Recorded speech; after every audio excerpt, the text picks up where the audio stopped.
Assalamualaikum warahmatullahi wabarakatuh. Salam sejahtera untuk kita semua. Bahasa Indonesia. Bahasa Indonesia ini adalah pelajaran yang sangat penting sekali untuk dipelajari. Karena akan terdengar aneh bukan kalau kita sebagai warga negara Indonesia tetapi tidak mengetahui tentang bahasa Indonesia. So let's keep watching this video right now to know more about bahasa Indonesia with me. Assalamualaikum warahmatullahi wabarakatuh. Selamat siang Profesor Dr. Hajah Hasna Faiza M. Hum selaku dosen pengampu mata kuliah Bahasa Indonesia, dan selamat siang teman-teman semua.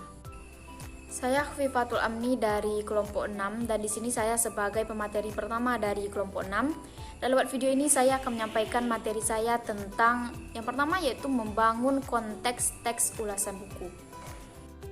Oke, yang pertama kita akan membahas tentang apa sih teks ulasan itu. Oke, teks ulasan ini biasanya disebut juga dengan teks review. Yang pada umumnya teks ulasan ini dibuat terhadap dalam bentuk artikel, maka teks ulasan bisa juga disebut dengan artikel ulasan. Namun di lingkungan sekitar kita yang kita sering jumpai, teks ulasan ini biasanya dibuat dalam bentuk terhadap suatu buku itu. Maka dari itu teks ulasan bisa juga disebut dengan ulasan buku, resensi buku maupun timbangan buku.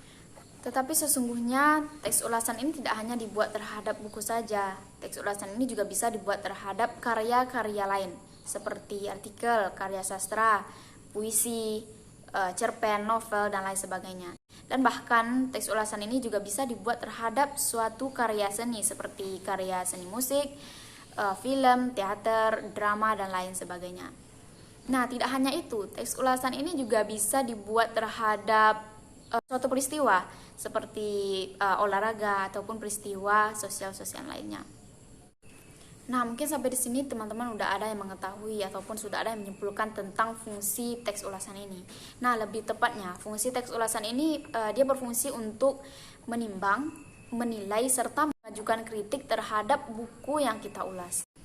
Nah, di sini teman-teman juga harus mampu mengetahui ataupun memperhatikan kalau teks ulasan ini tidak hanya tentang sekedar menguraikan isi dari buku yang kita ulas saja, tetapi kita juga harus mampu menjelaskan bagaimana apakah teks ulasan ini, apakah buku yang kita ulas ini dapat memenuhi fungsi dan tujuan sosialnya.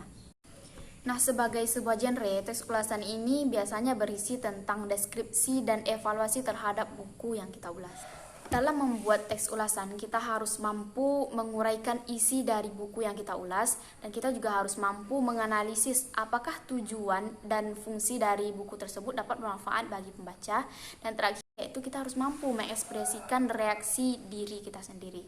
Di dalam teks ulasan ini ada beberapa hal yang harus kita perhatikan. Yang pertama yaitu kita harus mampu memaparkan tujuan buku itu ditulis. Apakah buku ini bisa bermanfaat ataupun apakah dia bisa menginformasikan sesuatu yang penting kepada masyarakat ataupun kepada pembacanya. Yang kedua yaitu menguraikan strukturnya. Di sini maksudnya kita harus mampu menguraikan, setidaknya menyebutkan struktur apakah yang terdapat di dalam buku yang kita ulas ataupun sebuah peristiwa yang kita ulas. Dan terakhir yaitu menjelaskan gaya penulisannya dan meletakkan isi dari buku yang kita ulas tadi ke dalam konteks yang lebih luas, dengan cara membandingkan buku tersebut dengan buku-buku lainnya dengan catatan dia harus sejenis. Nah, kegiatan tersebut disebut dengan mengevaluasi buku. Oke, sekarang kita masuk ke materi kedua yaitu menelusuri dan menganalisis model teks ulasan buku. Oke, kita akan membaginya menjadi dua bagian. Di sini terlebih dahulu kita akan membahas tentang menelusuri model teks ulasan buku. Oke, dalam menelusuri model teks ulasan buku ini ada beberapa hal yang harus kita perhatikan. Yang pertama yaitu mengobservasi teks ulasan buku, dan yang kedua mengeksplorasi genre-genre mikro yang terdapat dalam teks ulasan buku tersebut. Dan yang terakhir yaitu formulasi bahasa seperti apakah yang dominan di dalam teks ulasan buku tersebut. Baiklah, mungkin hanya itu yang dapat saya sampaikan sebagai pemateri pertama kelompok 6. Materi selanjutnya akan disampaikan oleh rekan-rekan saya yaitu Messi Dwi Intansari dan Muhammad Asyabil Yamin. Terima kasih kepada Prof dan teman-teman semua atas perhatiannya. Mohon maaf atas segala kekurangan. Saya akhiri dengan wabillahi taufik wal hidayah. Wassalamualaikum warahmatullahi wabarakatuh.